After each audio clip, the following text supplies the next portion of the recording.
군대에 있을 때 얘기를 종종 하는 것 같아서 좀 그런데 제가 이제 얘기 드리는 이유 중에 하나는 제가 군대를 좀 약간 파병을 가다 보니까 이 성경에 발상지인 갈대아 우르 땅에서 군 생활을 제가 했었습니다. 그러다 보니까 성경을 보다 보면 이제 그쪽 지명이 계속해서 생각이 나고 있기 때문에 이렇게 조금씩 얘기를 하고 있습니다.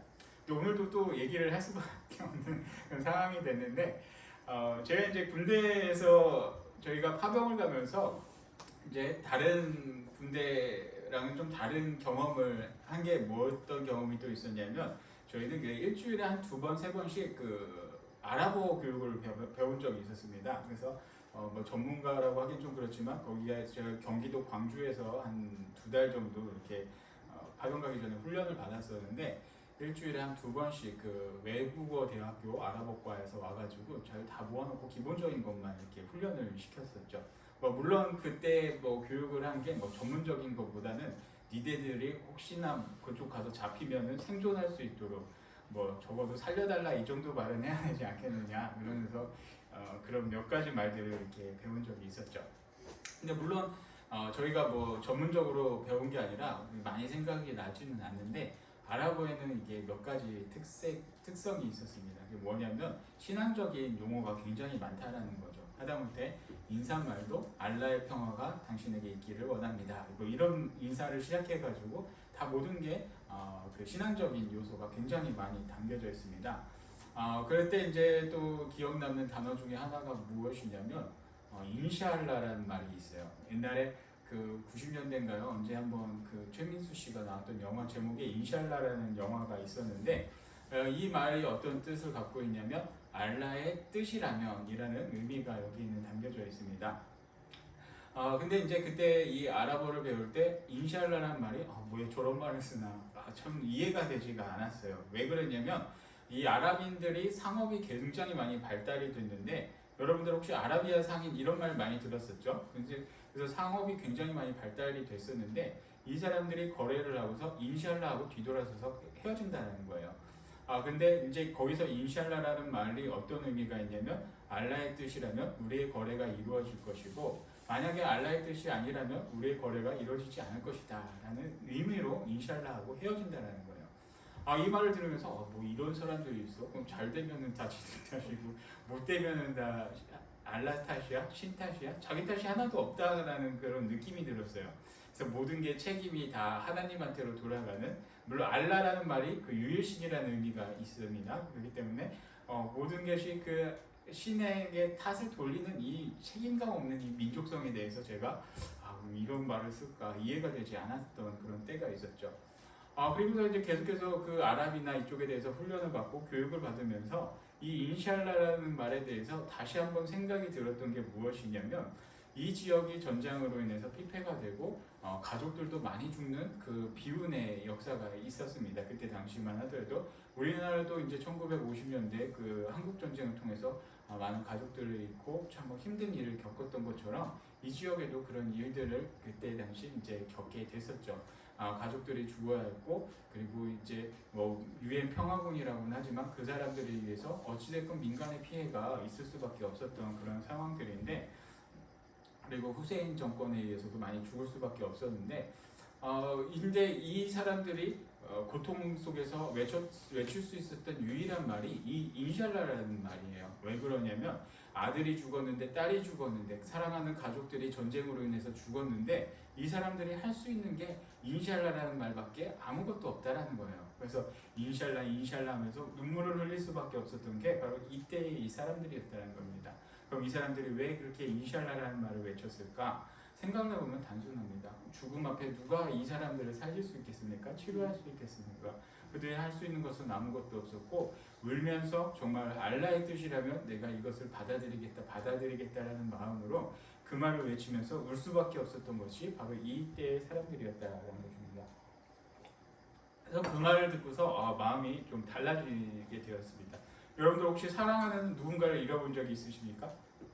저도 이게 옛날에는 이게 굉장히 둔감했는데 제가 목회자가 되면서 장례식장을 참 많이 다녔던 것 같아요. 장례식장을 많이 다니면서 이제 이게 제 감정으로 이게 대입이 되다 보니까 장례식장 가면 남일 같지가 않다라는 거죠. 그러다 보니까 만약에 우리 아버지가, 우리 어머니가 또는 사랑하는 누군가가, 자녀가 죽게 되었을 때 내 마음이 어땠을까? 그 생각을 많이 이렇게 해보게 되죠. 그러면 그 고통은 이루 말할 수가 없다라는 것이죠. 여러분들의 상황 속에서도 사랑하는 누군가가 없어진다라고, 죽음을 맞이한다라고 하면은 그 고통을 어떻게 쉽게 받아들일 수 있는 사람은 없습니다. 그때 이 사람들이 바로 이 한마디 인샬라라는 말을 외치며 통곡하며 기도할 수밖에 없었다는 것이죠. 하나님의 뜻이면 내가 이렇게 너무나도 고통스럽지만 너무나도 힘들지만 내가 받아들이겠다라는 것이 이 나라의, 이 민족의 바로 신앙이 담겨 있었던 말입니다. 이러한 신앙은 우리 그리스도인들에게도 마찬가지입니다. 우리에게 정말로 하나님께서 우리에게 이렇게 큰 고통을 주지는 않으시겠지만 우리에게 때로는 우리가 극복할 수 있는 고통, 어려움을 우리에게 훈련의 기간으로, 연단의 기간으로 우리에게 또한 주신다라는 것이죠. 그런데 그러한 연단의 시간에, 그 훈련의 시간 속에 우리가 할 수 있는 것은 누군가를 원망하는 것이 아니라 바로 하나님의 뜻이라면 이 기도로 하나님의 뜻을 따라가기를 원하고 그것을 알기를 원하고 그리고 그것을 놓고 우리가 기도하고 하나님의 뜻대로 살아가야 한다는 것이 바로 우리 그리스도인의 그 자세라는 것입니다. 사도 바울도 마찬가지입니다.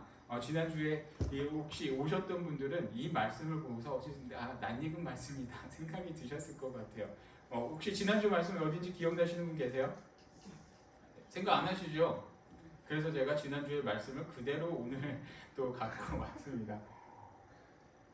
그대로 갖고 와서 이렇게 말씀을 드려도 지난주 말씀인가? 봐도 새로워요. 그렇죠? 우리 최 집사님 그러시죠? 그렇죠? 그래서 이게 항상 봐도 새롭기 때문에 이 말씀은 또 매일매일 봐야 된다는 거예요. 그래서 이 지난주의 말씀을 그대로 오늘 다시 한번 이렇게 본문으로 사용을 하게 됐습니다. 근데 계속해서 말씀드린 것이 무엇이냐면 이제 사도 바울의 2차 선교 여행의 막바지로 접어들게 됩니다. 그래서 바울은 고린도에서 1년 6개월을 머물다가 그곳을 떠날 때 브리스길라와 아굴라가 같이 동행해서 고린도를 떠나게 되죠. 여기서 떠나게 되는 곳이 어디였냐면 바로 수리아라는 곳을 향해 가게 되었습니다.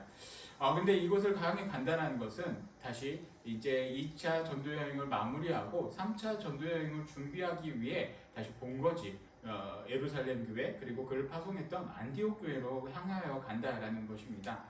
근데 여기서 말씀을 보면은 또 재밌는 것이 있어요. 어떤 것이냐면 18절 마지막 절 말씀을 보면 바울이 일찍이 서원이 있었으므로 갱그리아에서 머리를 깎았더라라고 말씀을 하고 있습니다.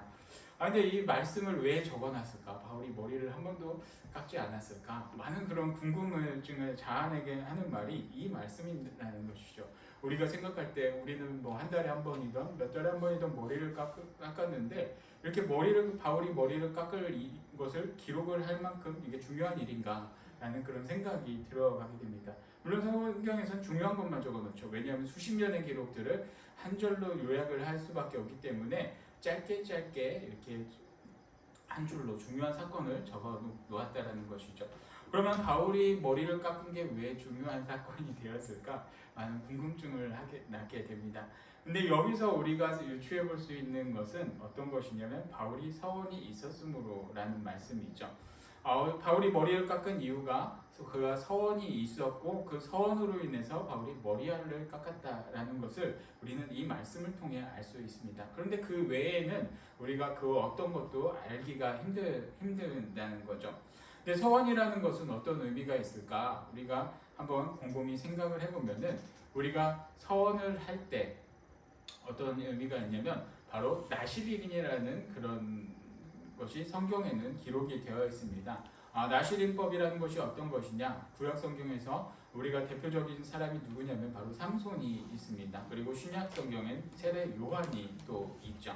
근데 삼손과 이 세례 요한, 나시린법으로서 하나님께서 어떤 말씀을 해주셨냐면 이 나시린으로서 내가 구별된 삶을 살겠다라는 그런 이 사람들은 머리에 칼을 대리지 않는다라는 거죠. 그러니까 머리를 자르지 않는다는 거고, 그리고 독주를 마시지 않는다. 바로 이 독주를 마시지 말아라. 이 말씀을 하나님께서 해주셨다라는 것입니다. 그래서 이 말씀과 그 서원이라는 것을 같이 유대인 사상에서 생각을 해본다라면 어떤 일이 있었을까? 물론 제가 이것저것 막 찾아봤지만 확실하게 말은 하지는 않았지만 제가 이렇게 생각해보고 그런 것 자료를 볼 때 그래도 이게 가장 맞겠다라고 싶은 것이 무엇이냐면 사도 바울이 예수님을 만나고 다메섹으로 향하여 가던 곳에 예수 그리스도를 만난 다음에 바로 사도 바울이 하나님께 자신의 삶을 서원을 했을 거라는 것이죠. 그리고 자신이 어떤 나시린으로서 하나님께 구별된 삶을 살아가겠다. 그리고 그때부터 독주를 마시지 않고 머리에 손을 대지 않겠다라는 그런 서원을 분명히 하나님께 했을 것입니다. 그러다 보니 이 사도 바울의 머리가 얼마나 많이 자랐겠습니까? 우리는 성경에서 어디를 갔다, 어디 가서 복음을 전했다, 몇 년, 몇 개월에 있었다 이런 말씀들을 통해서 이 성경의 주인공이 나이가 얼마나 들었는지 생각을 할 수는 없지만 처음 사도 바울이 그리스도인들을 탄압하고 또 다메섹으로 갔을 때부터 지금 오늘 이 시점까지는 약 한 20년의 세월이 흘렀다는 것이죠. 그러니까 20년의 세월 동안 머리를 한 번도 깎지 않았다라고 생각을 해본다면 얼마나 좀 이게 지저분한 머리가 될 수밖에 없다라는 것이죠. 그리고 독주를 마시지 않고 그의 삶은 정말로 하나님께 온전히 바치기 위해 구별된 삶을 살아가기 위해 얼마나 많은 노력이 있었으리라 우리가 이 말씀만을 통해서도 상상을 해본다면 무한하게 생각을 해볼 수 있다는 것입니다. 그런데 사도 바울이 이때 왜 머리를 깎았을까? 근데 유대인들은 바로 이런 사상이 또 있습니다. 어떤 것이냐면 자기가 서원을 했던 것을 이루었을 때 그것이 어느 정도 완전하게 되었을 때 바로 이것을 상징하는 의미로 머리를 깎았다는 것이죠. 그리고 다른 이유가 무엇이냐면 바로 자기가 새로운 서원을 하게 됐을 때 머리를 깎았다라고 이렇게 이야기를 하고 있는데 둘 중에 어느 것이 확실하다라고 어디도 얘기는 하지 않지만 제가 이렇게 찾아볼 때는 전자의 가능성이 더 크다라는 것이죠. 내가 결심을 하고 그 모든 것이 어느 정도 이루어졌기 때문에 바로 이 갱그리아를 떠나면서 이 갱그리아에서 머리를 사도 바울은 깎았다는 것입니다. 그럼 여기에서 깎았을 때 또 어떻게 생각을 하게 되냐면 하나님을 통해서 이 사도 바울이 새로운 사역을 시작을 하고 나에게 새로운 그 하나님과의 그 서원을 한 가지를 이루었다라면 이제 새로운 서원을 하나님께 했던 것을 많이 이렇게 이 성경을 통해서 생각을 해볼 수 있다라는 것이죠. 왜 그러냐면 바로 이 전까지의 사도 바울의 복음 전하는 모습과 이후의 사도 바울의 복음 전하는 모습은 기록된 것에서 큰 차이를 보여주고 있습니다. 그것이 어떤 차이가 있냐면 물론 시간이 지나고 많은 20년이라는 세월 동안 바울도 여러 가지 경험을 통해서 더욱더 능숙해지고 익숙해진 그런 것도 있으리라 생각이 들지만 이 사도 바울도 많이 변하게 되었다는 것이죠.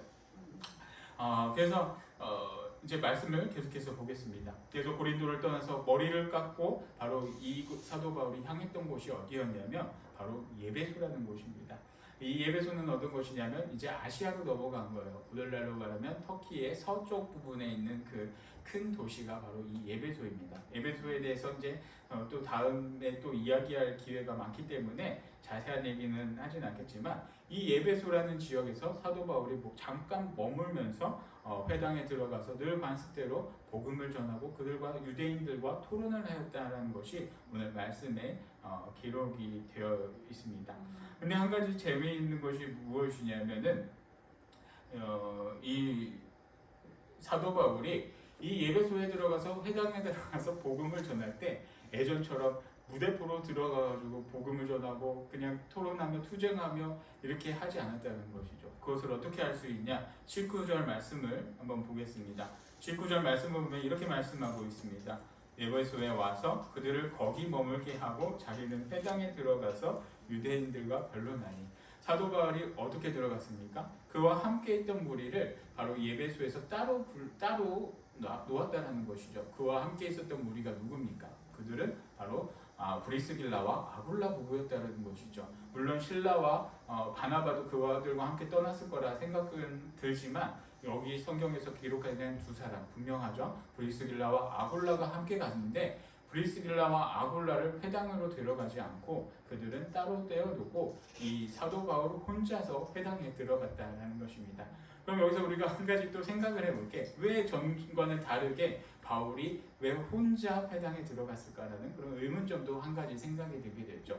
근데 왜 이렇게 혼자 들어가겠을까? 또 생각을 해본다라면 우리가 바울의 2차 선교 여행에서 생각해 볼 수 있습니다. 어디서 생각을 해볼 수 있냐면 2차 선교 여행 중 얼마 전, 그러니까 오래되지 않은 그런 경험이죠. 얼마 전에 몇 년 전에 이 사도 바울이 데살로니가에서 복음을 전했을 때, 해당에서 복음을 전했을 때 어떤 일을 겪게 되냐면 이 유대교 주의 신봉주의자들에게 맞아 죽을 뻔한 일들을 겪게 됩니다. 그래서 쫓겨나서 그때 어디로 갑니까? 다 기억을 하시리라 생각되죠. 그렇죠? 기억하시죠? 어디로 갔을까요? 마음이 착한, 심성이 좋은 그 사람들이 살고 있는 곳, 베레아로 가게 되죠. 데살로니가에서 쫓겨나서 베레아까지 이렇게 도망을 가게 되는데, 이 베레아 지역까지 이 데살로니가의 그 반대파들이 쫓아와서 거기서도 쫓겨나는 그 일을 겪게 되었습니다. 그때 그 충격을 너무 많이 받아서 그런지 몰라도 이 사도 바울이 이 에베소에서부터는 회당에 들어가서 복음을 전할 때 자신 그런 핍박을 받을 것으로부터 이 사람들을 보호하기 위함이 있었습니다. 그러다 보니 이 사람들은 여기 잠깐 머물러 있으라라고 얘기를 하고 자신이 혼자서 이 회당에 들어가서 열심히 강론하고 토론하고 복음을 전하게 된 그런 사도 바울에 대해서 말씀하고 있습니다. 이 모습을 통해서도 우리가 생각해 볼 수 있는 모습이 바울이 전과는 무언가 달라졌다라는 것이죠. 그래서 이러한 문맥들, 이러한 말씀들을 통해서 한 가지 더 생각해 볼 수 있는 것이 바로 그것이라는 것이죠. 이때 갱그리아에서 머리를 깎으면서 사도 바울이 그 전에 그 서원들을 이루었고 새로운 하나님의 말씀을 듣고 그 깨달은 것이 있기 때문에 다시 한번 그 새로운 서원을 시작하면서 머리를 깎고, 그리고 이 모습이 전의 모습과는 다른 그 새로운 모습으로 복음을 전하는 사도 바울의 모습을 볼 수가 있다라는 것이죠. 그리고서 어떻게 됩니까? 이 지역의 사람들에 대해서, 이 에베소 지역의 사람들이, 바로 이 회당에서 토론하던 사람들이 이 바울의 이야기를 듣고 변하게 됐다는 것이죠. 예수 그리스도의 말씀을 듣고 변하게 돼서 우리에게 계속해서 말씀을 전해 주십시오. 우리에게 계속해서 하나님의 말씀을 전해 주시고 참된 도를 알려 주십시오. 예수 그리스도가 어떤 분인지 알려달라는 그런 요청이 있었다는 것이죠. 그런데 한번 입장을 바꿔놓고 생각을 해보시면 좋겠습니다. 내가 그동안 20년의 세월 동안, 수십 년 동안 핍박받고 박해를 받았는데 여기서 사람들이 이렇게 환대를 한다라고 하면은 나의 마음이 어떨지 한번 생각을 해보시면 좋겠습니다. 제가 그 교육 전도사 때부터 지금까지 이 목회자로서 삶을 이렇게 생각을 해보면 한 15년이 지난 것 같아요. 근데 제가 교육 전도사를 할 때 어떤 일이 있었냐면, 제가 5, 6학년을 맡았는데 거기 앞에서 이제 농담식으로 얘기를 했습니다. 저 앞에 전도사님 멋있죠? 전도사님 훌륭하지 않아요? 막 이런 식으로 농담을 하거나, 사실 제가 진짜로 그렇게 생각하는 건 아니지만 아이들한테 뭐 얘기할 때 뭐 그런 말 한두 번 할 수 있잖아요. 그래서 이렇게 설교하면서 그렇게 얘기를 하면은 애들이 여기저기서 이렇게 쏟아지는 게 예이, 오, 막 이런 말들이 막 쏟아져요. 탄성 같은 게 말도 같지 않은 소리를 한다라는 식으로 여기서 한 4, 50명 되는 애들이 막 이런 얘기를 하는 거예요. 그러다가 이제 제가 전주에 있을 때 거기에 유치부를 맡게 됐었습니다. 유치부를 맡게 되는데 그때 한 6, 7세, 지금 우리 저희 둘째 딸아이 정도 되는 아이들을 놓고 이렇게 설교를 하면서 그냥 그때 생각을 경험해서, 그때 그 경험을 통해서 내가 이런 말 하면 여기저기서 또 야유가 나오겠지라는 생각으로 전도사님 참 멋있죠? 그랬더니 이 아이들이 네! 그러는 거예요. 전도사님 정말 좋아요 소리 여기저기서 6살, 7살 되는 애들이 막 이렇게 환호를 했던 그 경험이 있었습니다. 그래서 그때 제가 너무나도 당황스럽고 야유가 안 나오니까 제가 굉장히 당황하고 이게 좀 놀랐던 그런 경험들이 있죠. 사도 바울은 어떻겠습니까?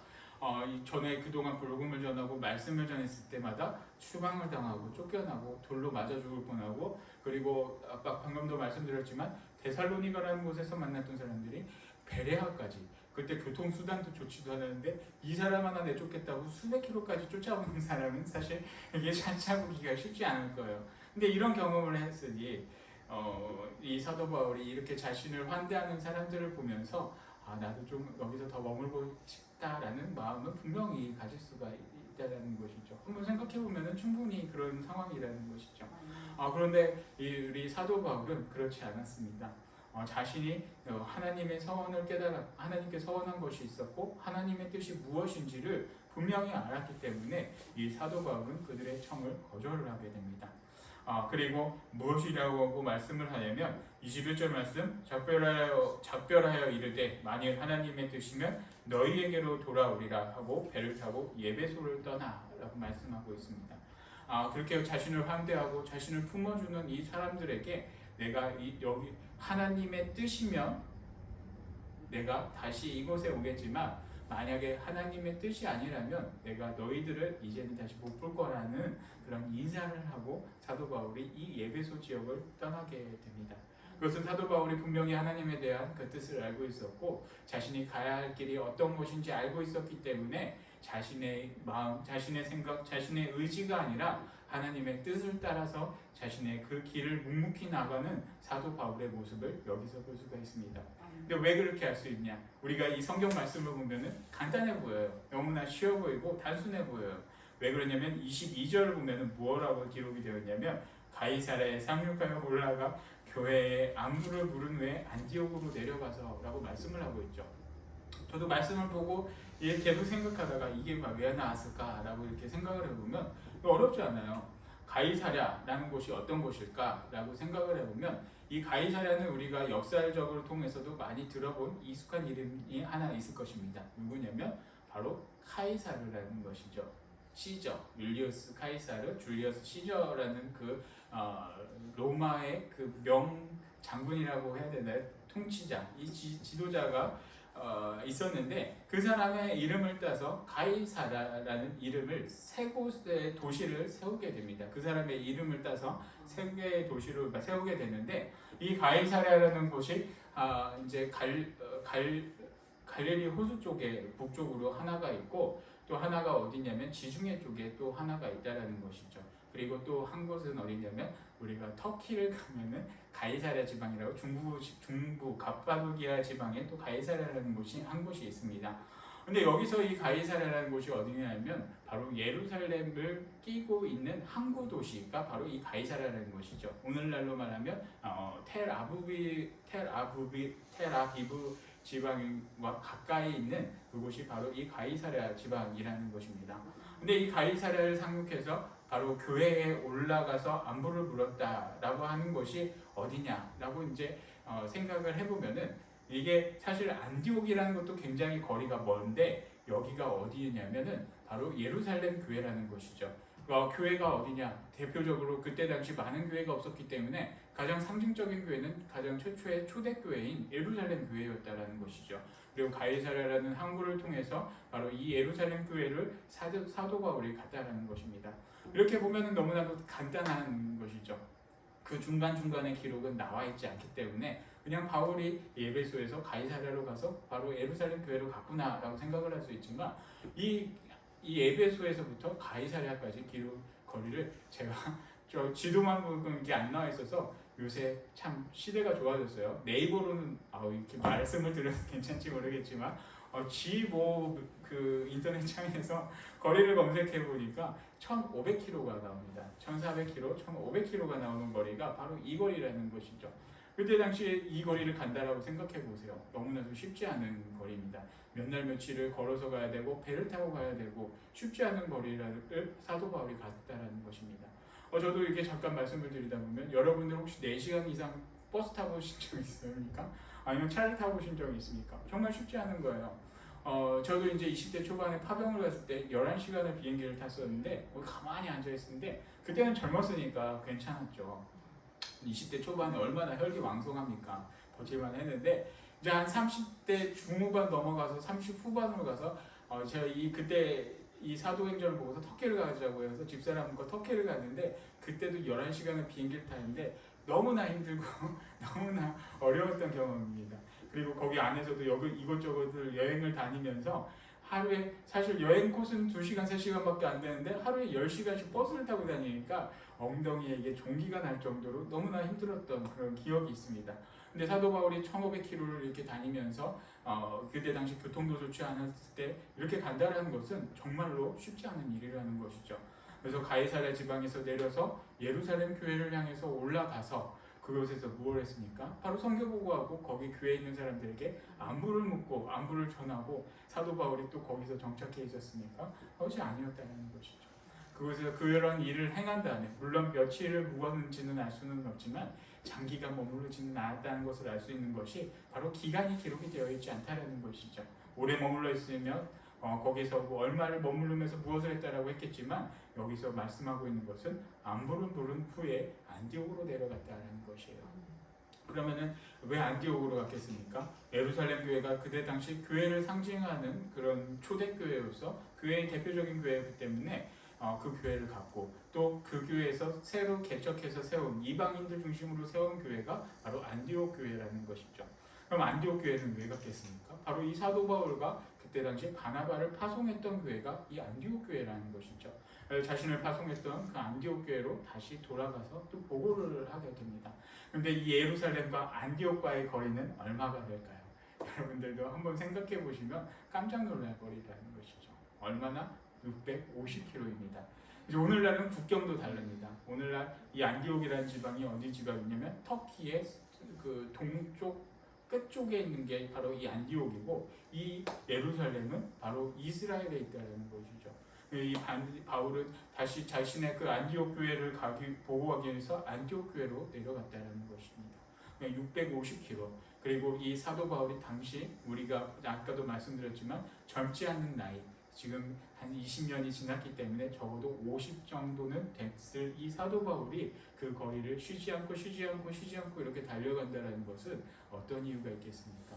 그의 삶, 그의 생각들을 바로 원하는 것이 아니라 바로 여기서 기록한 대로 하나님의 뜻이 있었기 때문에 바울은 그렇게 힘들고 모진 일이지만 이렇게 하나하나 묵묵히 갔다라는 것이죠. 거기에 이것을 자세히 기록하지 않았습니다. 왜? 그의 사명이기 때문에 이것이 당연하다고 생각했기 때문에 먼 거리를 갔지만 그것에 대한 기록도 없고 그냥 그곳에 가서 안부를 전하고 바로 또 안디옥으로 왔다라는 것이죠. 그리고 안디옥 가서 무엇을 했습니까? 사도 바울이 했던 것은 23절 말씀, 얼마 있다가 떠나 갈라디아와 부르기아 땅을 차례로 다니며 모든 제자를 굳건하게 하니라 라고 말씀하고 있습니다. 안디옥에도 오래 머물지 않았습니다. 잠깐 안부를 전하고 인사를 하고 바로 3차 전도 여행으로 이 사도 바울을 떠나게 됐다는 것입니다. 갈라디아와 부르기아 어느 지방입니까? 터키의 중북부 지방. 전에도 말씀드렸지만 아시아에서 복음을 전하다가 성령의 이끌김을 당해 아시아로 가지 않고 유럽으로 가게 된 도시 바로 이 지역이라는 것이죠. 그 지역으로 다시금 복음을 전하러 떠난 것이 바로 이 사도 바울이었다는 것입니다. 사랑하는 성도 여러분, 그리스도인으로서 또 우리가 살아갈 때 힘든 일 분명히 다들 있으리라 생각이 듭니다. 어떻게 세상을 평탄하게 살 수가 있겠습니까? 그리고 신앙생활하면서도 여러분들에게도 그리고 저에게도 누군가에게도 분명히 평탄하지 않은 일들이 분명히 있습니다. 근데 하나님께서는 이런 시련들을 왜 주시냐? 바로 베드로전서를 통해서 이야기하고 있습니다. 하나님께서는 피할 수 있는 길을 너희에게 또 주신다라고 말씀하고 있다는 것이죠. 그때마다 그것을 위해서 우리가 기도하고 나아감으로써 하나님의 뜻을 알고 그리고 우리가 그것을 극복하고 이겨내야 된다는 것이죠. 하나님께서는 감당할 수 없는 것은 우리에게 주시지 않습니다. 우리가 감당할 수 있는 것만으로 우리에게 주시고 우리가 그것을 감당할 수 있기 위해 우리가 기도하며 말씀 보며 그것을 향해서 묵묵히 가야 된다는 것이죠. 그러기 위해서는 이게 내 뜻, 내 생각, 나의 아니함을 말하는 것이 아니라 나에게는 힘들고 어려운 일이 있더라도 하나님께서 동행하여 주심으로써 하나님께서 힘을 주심으로써 이겨내게 하여 주신다라는 것입니다. 한 가지 말씀을 더 본다라고 하면 앞서 사도행전 18장 앞부분에 보면은 바울이 고린도에서 말씀을 전할 때 모든 것이 순탄해 보이고 1년 6개월을 복음을 전하고 이렇게 모든 것이 평안한 것처럼 생각이 들지만 하나님께서는 바울에게 이런 말씀을 주십니다.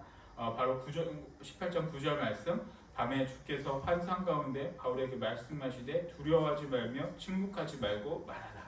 사도 바울이 그렇게 복음을 전했던 것이 평안하고 대범해 보였지만 그에게도 두려움이 있었다는 것이죠. 그런 얻어맞고 죽을 뻔한 데살로니가 사람들이 베레아까지 쫓아와서 내가 몇 번 죽을 뻔한 그런 고비를 넘겼던 사람이기 때문에 어떻게 트라우마가 없겠습니까? 어떻게 그런 안 좋은 기억이 없겠습니까? 어떻게 두려움이 없을 수 있겠습니까? 그렇지만 하나님께서 함께 해주심으로 하나님께 기도함으로써 하나님께서 바울에게 힘을 주셨고 그의 사명을 끝까지 달려가는데 하나님께서 함께 해주시고 지켜주셨다는 것이죠. 사랑하는 성도 여러분, 여러분들이 살아갈 때 이 말씀을 붙잡고 여러분들의 삶 속에서 그리스도인으로서 힘들고 어려운 일이 있더라도 하나님께 기도하며 묵묵히 달려갈 길을 달려가시는 여러분들 모두가 되기를 바랍니다. 그래서 여러분들의 인생을 통해 나중에 하나님 앞에 섰을 때 나의 인생을 모든 것을 하나님 앞에 부끄럼 없이 달려갔다라고 고백할 수 있는 우리 모든 신촌교회 성도님들이 되기를 축복합니다. 하나님 아버지 감사합니다. 저희들 삶 가운데 늘 함께 해주시고 저희들이 주님 앞에 온전히 나아갈 수 있도록 인도해 주심에 감사드립니다. 하나님 아버지, 사도 바울이 정말 어렵고 고된 일 속에서 늘 주님께 기도하고 주님과 동행함으로써 그의 모든 길을 완주했듯이 저희들 삶 가운데도 주님께서 늘 동행하여 주시고 지켜 주시옵소서. 힘들고 어려운 일들이 저희 앞에도 있습니다. 신앙을 지키며 살아가는 것에도 어려움들이 분명히 있습니다. 그러나 하나님 아버지, 그때마다 저희들이 하나님을 바라보게 해 주시옵소서. 예수 그리스도를 바라보게 해 주시옵소서. 주님께 기도하게 해 주시고 말씀으로 깨닫게 하여 주시옵소서. 그래서 주님께서 동행하여 주시고 주시는 힘과 능력으로 정말 저희 인생 아버지 하나님 그리스도인으로서 완주하며 살아가는 복된 삶을 살아갈 수 있도록 하나님 아버지께서 지켜주시옵소서. 모든 것 감사드리며 예수 그리스도의 이름으로 기도드리옵나이다. 아멘.